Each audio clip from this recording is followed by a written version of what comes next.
Good morning, ladies and gentlemen. It's a pleasure to be here with you and share with you information that will make every one of you a messenger of health and well-being to the people that you visit, the people that you come across, the people whose lives you will touch because you will teach them that they are not sick, they are thirsty.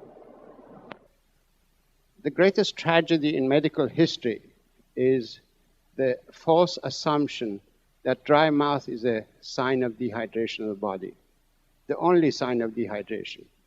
This misconception entered into scientific research at the beginning of the century or towards the end of last century, and it's held on because it's advantageous to the pharmaceutical industry. The body, in order to be able to chew and swallow food, which is a primary function for our physiology, produces ample saliva, even though the rest of the body may be dehydrated. So this misconception that dry mouth is a sign of dehydration of the body has caused really unmeasurable tragedy in our society, has killed millions, hundreds of millions of people from ignorance. That's the foundation to our modern day medicine. At the end of 20th century, we don't know when the human body is thirsty because we've stuck to the idea that dry mouth is the only sign of dehydration. It was my fortunate luck and the happenstance that I discovered water has curative properties. Water relieves pain. The most severe pain that you can imagine, water can relieve when medication would not be able to do that. And this is on top of many years of medical practice. When I discovered this about 18, 19 years ago, and I've stuck to this information and researched it to the point that now, today, I'm an internationally recognized authority in my field, and I have produced a total shift of attention in basic instructions of medicine and have introduced the concept that it's water that regulates all functions of the body, not the solid matter that's in our body. Today, doctors give you this pill, that pill, thinking that they will find some sort of a solid composition that will turn the tide of events in the body and relieve pain and cure pain. Because up to now, we could not in the past cure any disease. We could only treat them. If you go and study a book in medicine, you will see that page upon page, hundreds of pages are written about any one topic, explaining the situation in the body when that disease is in the body. And when it comes to the explanation of what causes the disease, they all say etiology unknown. In other words, we don't know the cause.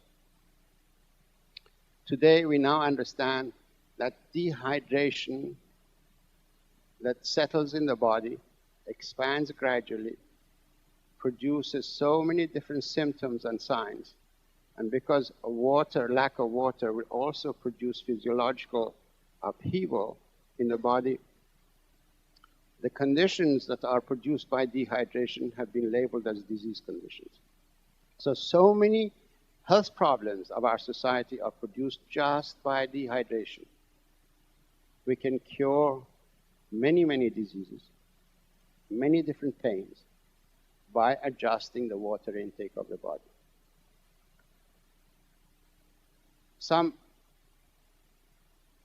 In 1979, as a result of my previous research and publication, I was invited to present at the third Interscience World Conference on Inflammation, a thesis that I have produced, and that histamine, all of you have heard of histamine. Have you heard of histamine? Raise your hands. You've used antihistamines? Raise your hands. Okay, histamine is the main neurotransmitter in the body that is in charge of water regulation and drought management. Water is the only thing that turns off histamine production. So any disease condition that depends on histamine or antihistamine, water can cure. Almost 90% of the medications in the pharmaceutical industry's arsenal of products are either directly or indirectly very strong antihistamines. So when you find painkillers, they're antihistamines. When you find anti-allergy conditions, they're antihistamines.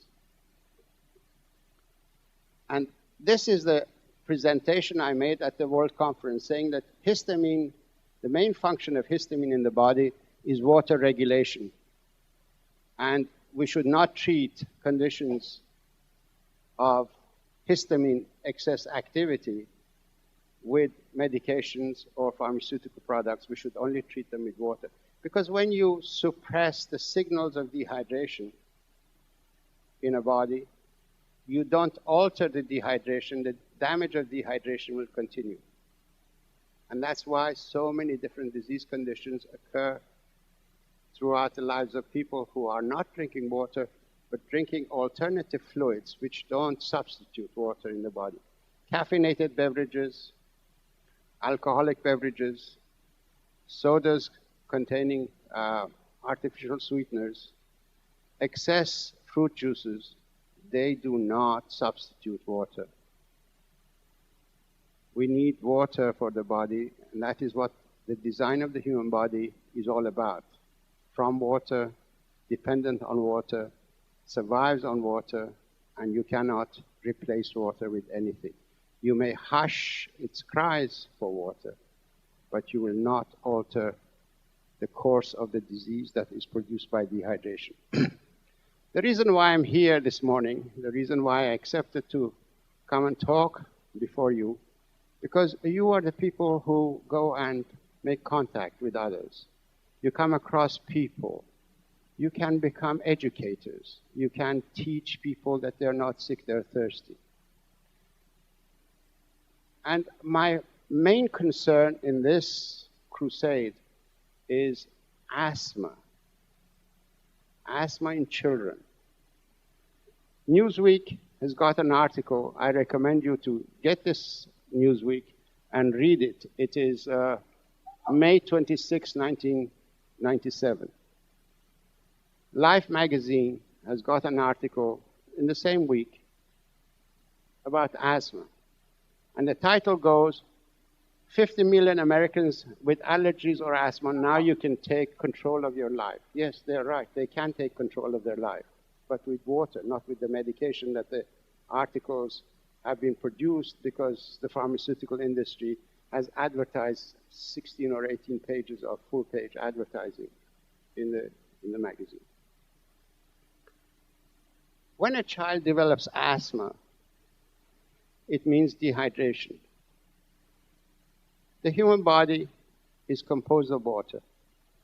85% of the brain is water. Every cell of the brain is 85% water. The rest of the soft tissue cells are 75% water. When you don't drink enough water, the body does not manufacture water from any other source. When you metabolize food, some water is produced, but not to the extent that the body needs.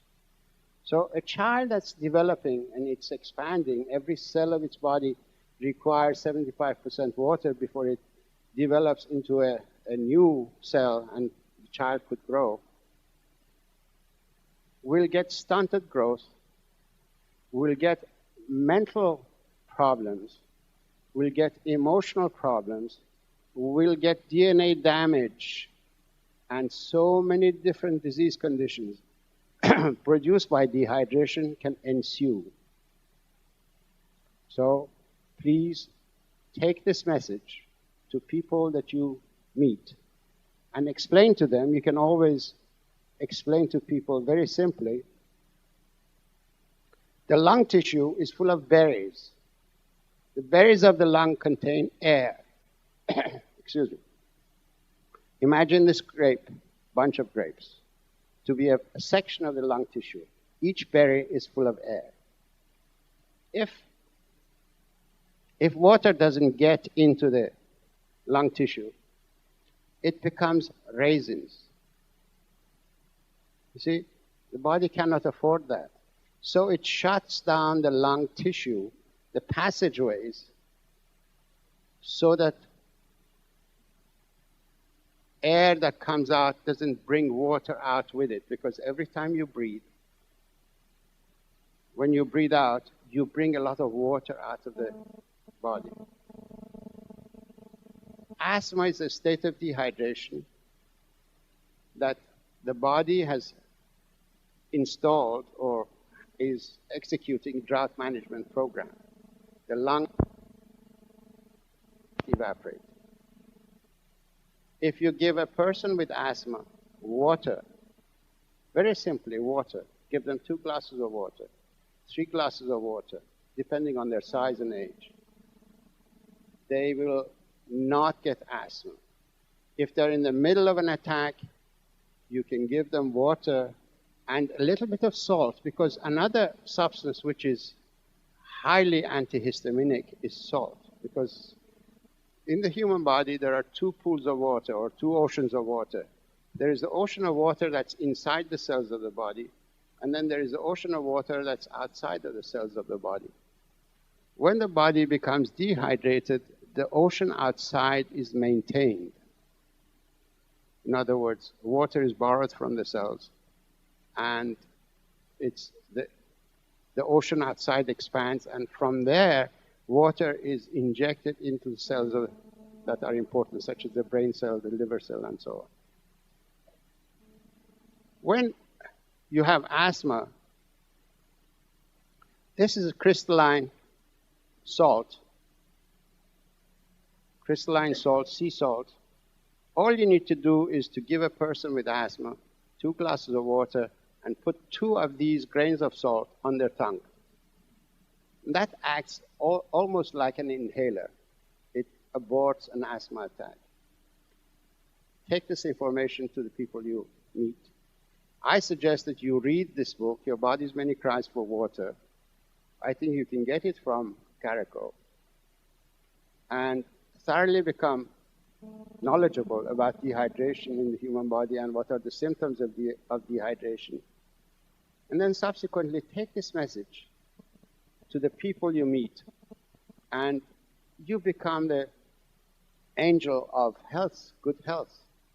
And you will be able to share the information that's new in medicine, and medical profession in the commercial system is not going to take this information to the public. It's up to people like you and I to take it to the public. Thank you very much.